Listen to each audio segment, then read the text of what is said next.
Good morning, welcome back to our channel. তো তোমরা সবাই কেমন আছো? আশা করি সবাই ভালো আছে, আমরাও ভালো আছি। তো আজকে হচ্ছে মঙ্গলবার। তো আজকে ভিডিওটা আমি এখন থেকে শুরু করলাম। এখন বাজে হচ্ছে সকাল 9:30। তো সকাল 9:30 বাজে এখন। আর আমি এই যে টিফিন নিয়ে নিয়েছি, রেডি করে টিফিনে নিয়ে নিয়েছি। এই যে দেখো, দুটো ডিম, দুটো কলা, দুটো ব্রেড। তো এটা হাজব্যান্ডকে দিয়ে দেবো। আর আমি আর পাপা একটা প্লেটে নিয়ে নিয়েছি। তো সেই প্লেটে আর কি আমরা টিফিন করে নেবো। তো দাঁড়াও, তোমাদেরকে একবার দেখিয়ে দিই। তো এই যে দেখো, দুটো ব্রেড, দুটো কলা, দুটো এগ নিয়ে নিয়েছি। আর এই যে আমার পাপা উঠে গেছে ঘুম থেকে, সবে ঘুম থেকে উঠলো। আর এই যে এখানে দুটো ডিম, দুটো ব্রেড, একটা কলা। এইটা হচ্ছে আমার আর ছেলের জন্য। আমি আর আমার পাপা এটা খেয়ে নেবো। ও তো ব্রেড খাবে না, ও হয়তো একটা ডিম খাবে আর একটা হচ্ছে কলা খেতে পারে। তো চলো খাওয়া দাওয়া করে নিই। তো টিফিন তো করেই নিলাম, তোমরা দেখতে পেরেছো।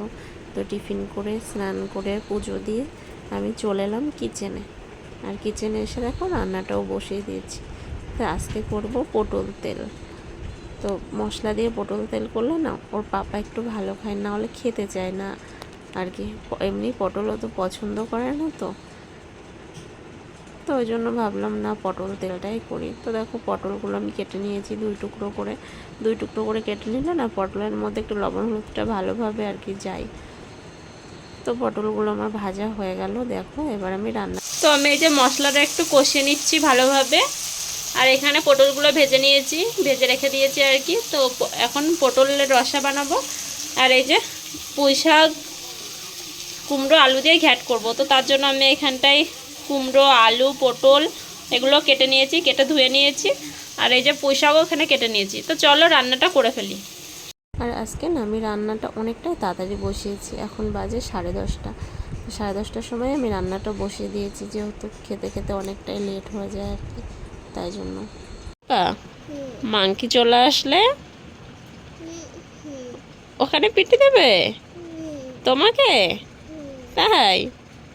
কোথায় পিটি দেবে? ওখানে পিটি দেবে? বলে আমার, হ্যাঁ ফোন বলে আমার, বলো বলে আমার নাম।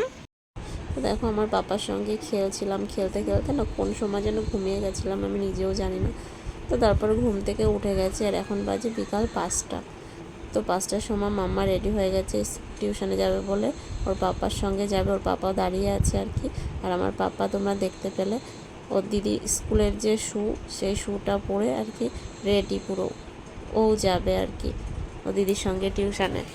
তো টিউশনে গেলে না ভীষণ বিরক্ত করে আর কি। অন্য বাচ্চাদের বই ছেড়ে দেয়, খাতা ছিঁড়ে দেয়, এটাই করে। অন্য বাচ্চাদের পড়তে দেয় না, অন্য বাচ্চাদের ভীষণ ডিস্টার্ব করে আর কি।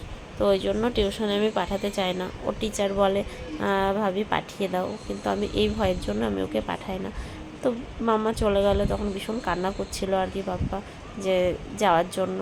তো আমি ঘরে নিয়ে এসে দরজা বন্ধ করে দিয়েছি, যাতে আর কি পাপা না যেতে পারে আর বাইরে।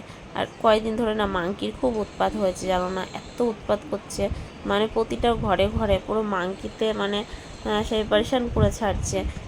দরজা খোলা থাকলে ঘরে ঢুকে যায়, কিচেনে চলে যায়, চাল ডাল এটা ওটা যা পায় সেটা বার করে নিয়ে চলে আসে, নিয়ে এসে সারা জায়গায় ছিটায়, খায়, ফেলে, এটাই করে। আর কিছু বলতে গেলে না কামড়াতে যায়, মারতে যায়, এরকম করে। মানে মাংকির কাছে কেউ আসতে চায় না। আমাদের এইখানে সবাই কি করে মাংকির জন্য আর কি এক ধরনের পাটাকা আছে, সেই পাটাকাগুলো বিক্রি করে বাজারে, সেগুলোই সবাই কিনে নিয়ে এসে ঘরে রেখে দেয়। সেই পটাকাগুলো যদি ছুঁড়ে মারে তো দম করে ফাটে, আর মাংকি ভয়তে আর কি চলে যায়। তো এরকম করে। আজকাল মাংকির জন্যও পাটাকা ঘরে রাখতে হয় আর কি। তো আমি দরজা রাখতে পারি না, যে ভয় লাগে কোন সময় ঢুকে যায় ঘরে। আর ঘরে ঢুকে গেলে না ওরা বেডরুমেও যায় না, সিধা কিচেনে চলে যায়। আর কিচেনে জানে যে কিচেনে গেলেই আর কি খাওয়ার জিনিস পাবো, তো ওই জন্য ওরা কিচেনেই চলে যায় আর কি। কিচেনে গিয়ে চাল ডাল আটা যেটা পাবে সেটাই নিয়ে চলে যায়। আগে একদিন আমার ঘরে আর কি ওর পাপা মাম্মামকে স্কুলের থেকে আনতে গেছে, আর দরজাটা টেনে দিয়ে গেছে, আর আমি বেডরুমে শুয়ে ফোন দেখছিলাম।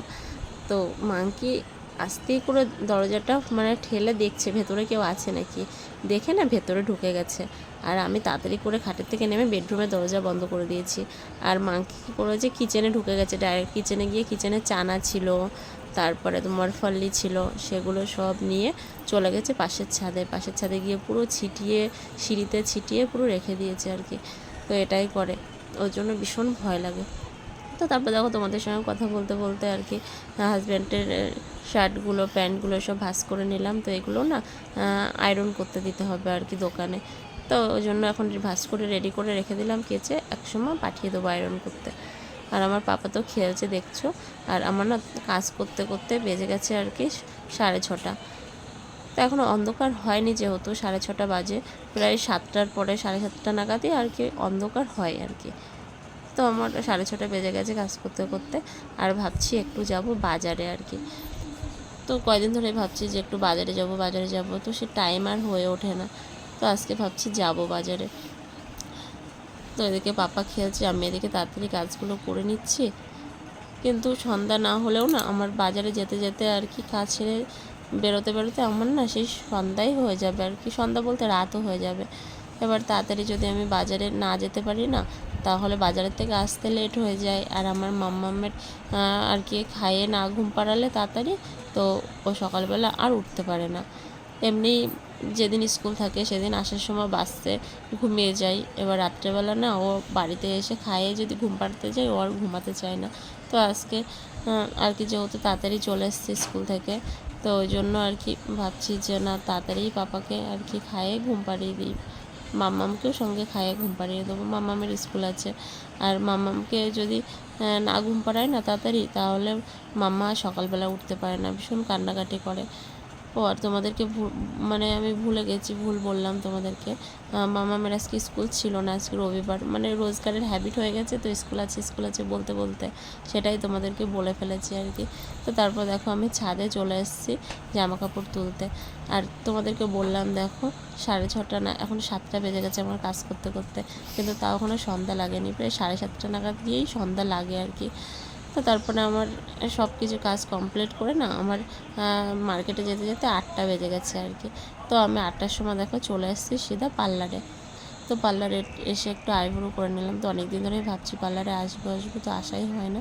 তো আইব্রো করে নিচ্ছিলাম। আর মাম্মামের যেহেতু টিউশন পড়ে চলে এসছে, তো একেবারে মাম্মামকে নিয়েই এসছি, নাহলে ওকে একা কার কাছে রেখে যাবো। দিনের বেলা তো কোনো ব্যাপার না, কিন্তু রাত্রেবেলা না মানে একটু প্রবলেম হয় ওকে একা রাখতে, আমার একটু ভয় লাগে যে একা থাকবে। তো তাই জন্য মাম্মামকেও নিয়ে এসছে। আর আমার পাপা দেখো দেখছে আমার আইব্রো তোলা। তো তারপর ওখান থেকে চলে এলাম আর কি চপ্পলের দোকানে। তো মাম্মামকে ভাবছি একটা চপ্পল কিনে দেবো, তো চপ্পল দেখছি, তো ওর সাইজ ছিল না, ছোট হয়ে যাচ্ছিলো, বড় হয়ে যাচ্ছিলো। তো লাস্টে দেখো এই ব্ল্যাক চপ্পলটা মাম্মামেরও পছন্দ হয়েছে, আমারও পছন্দ হয়েছে। তো ব্ল্যাক চপ্পলটাও একেবারে পরেই নিয়েছে, নিয়ে দেখো হেঁটে বেড়াচ্ছে আর কি। তো বলছে মাম্মি আমি মডেলিং করছি আর কি। আর সঙ্গে পাপ্পাও হাঁটছিল। আর এই দোকানটা নতুন হয়েছে, এই দোকানটা এত সুন্দর সুন্দর কালেকশন আছে না এই দোকানে, মানে দামও কম, কালেকশনগুলোও ভালো। তো আমার তো ভীষণ পছন্দ হয়েছে। তো দেখো এক সাইডে চপ্পল, এক সাইডে ড্রেস, মানে দুই সাইডেই দুটো জিনিস। আর আমার মামা দেখো তোমাদেরকে আরেকবার চপ্পলটাও দেখিয়ে দিল আর কি। তো তারপরে বাড়ি চলে আসলাম। আর এখন বাজে 10টা, আস্তে আস্তে 10টা বেজে গেছে আর কি। তো তারপরে বাড়িতে এসে আর কি তাড়াতাড়ি করে ভাতটা বসিয়ে দিলাম। ভাতটা বসিয়ে দিয়ে আর কি তোমাদের সঙ্গে কথা বলছিলাম। আর তোমাদের সঙ্গে আমি কথাই বলছিলাম, কিন্তু আর কি সাইডে গান হচ্ছিলো, এত আওয়াজ আসছিলো, তো ওই জন্য মানে সাউন্ড অফ করে দিয়েছি। তো চলো ভিডিওটা আজকে এই পর্যন্তই, বাই।